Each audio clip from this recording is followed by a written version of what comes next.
एक राजा ने लोगों से इस बात को कहलवाया कि जाके सारे गांव में लोगों से कह दो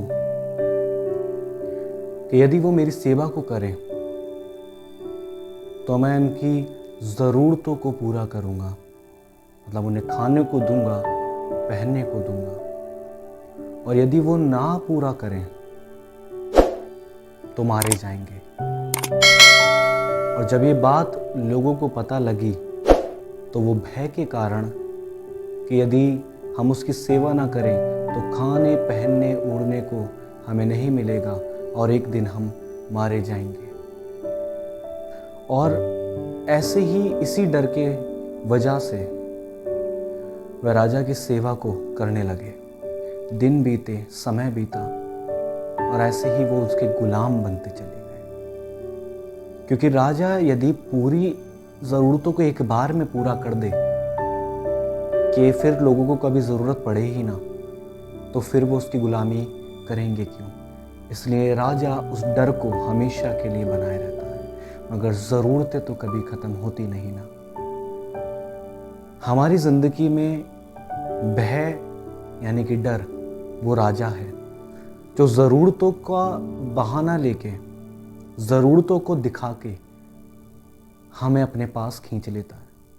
और हम उन ज़रूरतों को पूरा करने के लिए उन डर से, उस भय से कि यदि नहीं करेंगे तो फिर मारे जाएंगे, खाएंगे क्या, पिएंगे क्या, ज़रूरतें कैसे पूरी होंगी, बच्चे की पढ़ाई कैसे पूरी होगी, क्या करेंगे।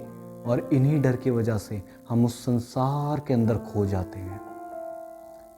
और जब दिन प्रतिदिन समय बीतता चला जाता है, तब हम जो करना चाहते थे वो हम कभी नहीं कर पाते, और हम ऐसे ही लगे रह जाते हैं और हमें पता लगता है कि हम एक ज़रूरतों के गुलाम बन चुके हैं मेरे प्रियो। और डर का एक मेन चीज़ क्या है कि जो डर है वो परमेश्वर की कृपा को, यानी कि इस बात को कि इस दुनिया को, आपके जीवन को, आपके बच्चों को और इस पूरे ब्रह्मांड को जो चला रहा है उसका नाम परमेश्वर है, उसकी कृपा से ये पूरी दुनिया चल रही है। इस बात को, जो डर है वो आपके जीवन से हमेशा के लिए ओझल कर देता है कि इस बात पे आपका ध्यान ना जाए, बस केवल ज़रूरतों पे आपका ध्यान जाए, और इस डर से आप उस संसार में निकल जाओ और उस दौड़ में दौड़ते चले जाओ और एक गुलाम बन जाओ।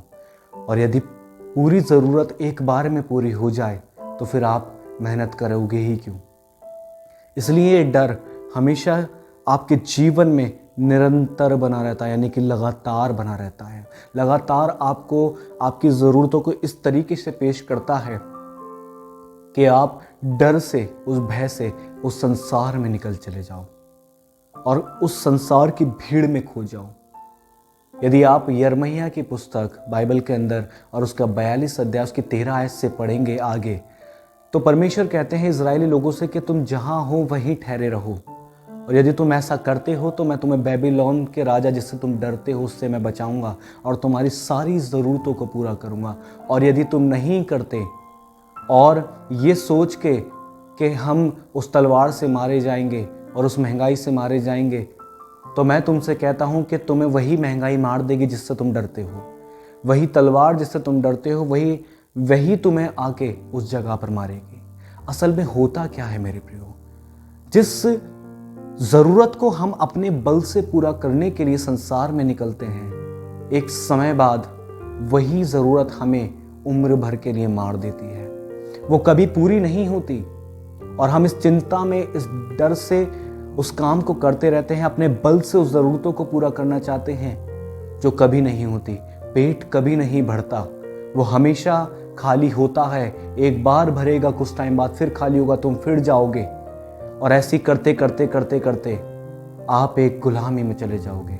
मैं आपसे ये नहीं कह रहा कि मेहनत ना करो ज़रूरतों को पूरा करने के लिए, मगर मैं आपसे ये कह रहा हूँ कि ये सोच के कर्म करो कि जो भी आप कर रहे हो उसका फल परमेश्वर देगा, क्योंकि इस दुनिया को और आपके जीवन को, आपके बच्चों को, आपकी ज़रूरतों को परमेश्वर पूरा कर रहा है। आप बस इस मेहनत को कर रहे हैं, उसका फल परमेश्वर देने वाला है। क्योंकि ये दुनिया, आपका दिल का धड़कना, आपकी सांस का चलना केवल परमेश्वर के अनुग्रह से हो रहा है। इस बात को याद करके रखिए, क्योंकि यीशु मसीह ने बाइबल के अंदर बोला कि पक्षियों को देखो, वो ना बोते हैं, ना काटते हैं और ना खत्तों में इकट्ठा करते हैं, तो भी उनका परमेश्वर उन्हें खाने को देता है, और तुम्हारा मूल्य तो उनसे बढ़कर है, तो वो तुम्हें क्यों करना देगा। मगर यदि आप भय के साथ, डर के साथ उस काम को करने जाते हो, तो आप एक गुलाम के तौर पर होते हो। जैसा मानो कि आप चाहते ना हो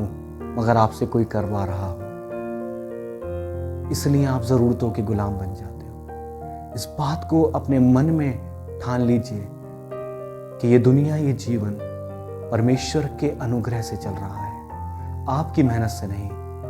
आपका पेट आपकी मेहनत से नहीं, वरन आपके कार्य के फल से भरता है। परमेश्वर आपको अनुग्रह से देता है, वो अपने वायदे अनुसार देता है।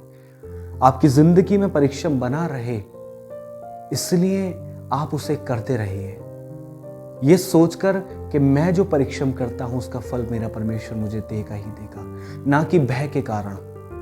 क्योंकि वो जब पूरी दुनिया को चला रहा है तो उस दुनिया में आप भी आते हैं। आप ही वो सृष्टि हैं, आप ही के लिए सब कुछ सृजा गया है, और वही उसने पूरा किया है, और वही आपका भी पूरा करने वाला है। हर एक चीज को, हर एक पक्षी को वो खाने को देता है, तो आपका मूल्य इससे बढ़कर है, वो आपको भी देगा। उसने कहा है कि जब तुम बुरे होकर अपने बच्चों को अच्छी वस्तुएं देना जानते हो, तो तुम्हारा स्वर्गीय पिता तुम्हें मांगने पर क्यों न देगा। जब आप संसार में उन ज़रूरतों को पूरा करने निकल जाते हो जिससे आपको भय लगता है, आपको लगेगा कि मेरे बच्चे की पढ़ाई कैसे पूरी होगी, तो मैं मेहनत करने निकल जाता हूँ। मेरे घर का राशन कैसे आएगा, वरना नहीं आएगा तो खाएंगे कैसे। इस डर से आप संसार में निकल जाते हैं कि मैं इसको अपने बल से पूरा करूँ, तो आप कैसे कर लेंगे। यदि मान लीजिए उसी वक्त आपके प्राण निकल जाएं, तो फिर आप क्या करेंगे। मान लीजिए आप घर से बाहर निकले हैं और आपका वो आखिरी दिन हो, तो आप क्या करोगे। इसलिए इस बात को जहन से निकालकर इस बात को ध्यान करिए कि परमेश्वर की कृपा से सब कुछ होने वाला है। परमेश्वर का अनुग्रह ही सब कुछ करता है।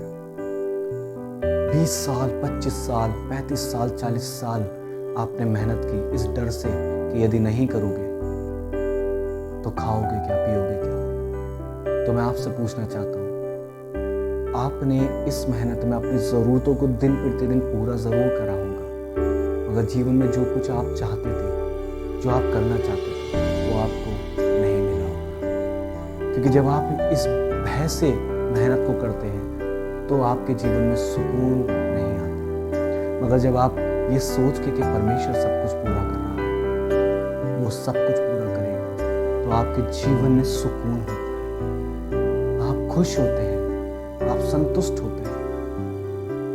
और जब आपके भीतर एक संतुष्टि आ जाती है, तभी आप आनंद से भर जाते हैं, तभी आपकी रफ्तार धीमी हो जाती है, आप ठहर के चलना जानते हैं, आप आराम से चलना जान जाते हैं। आपके जीवन में एक ठहराव आ जाता है। मगर ये बात कि मैं अपने बल से सब कुछ पूरा करूंगा, ये बात हमेशा आपको गुलामी में खींच के ले जाती है, ज़रूरतों की गुलामी। और वो है, उसका नाम भय, डर कि नहीं करा तो कैसे करेगा, नहीं हुआ तो ऐसा होगा। वो आपकी आंखों से बस परमेश्वर की कृपा को हटाना चाहता है, और भय को आपके दिल में अपने आप को बैठाना चाहता है कि मैं जब बैठ जाऊंगा इसके दिल में, तो ये डर के मारे सब कुछ करेगा। इसलिए आज ही इस वचन के द्वारा उस डर से आज़ाद हो जाइए, और ये बात अपने हृदय रूपी पट्टी पर लिख लीजिए कि परमेश्वर के अनुग्रह से सब कुछ चल रहा है। आप यकीन मानिए, आप जिस ज़रूरतों को पूरा करने गए थे, आप उन्हीं ज़रूरतों के द्वारा मारे गए हो। जिस चीज़ से आपको डर लगा, उस डर से आप संसार में गए, क्या उसी डर ने आपको नहीं मारा? क्या उसी महंगाई ने, उसी ज़रूरतों ने क्या आपको नहीं मारा? वही आपको घेर के ले गई हैं, आपके हाथ पांव चारों तरफ बंध गए हैं। इसलिए आज इस वचन के द्वारा आज़ाद हो जाइए। कि जीवन परमेश्वर के अनुग्रह से है। आमीन। परमेश्वर आप सबको आशीष दे।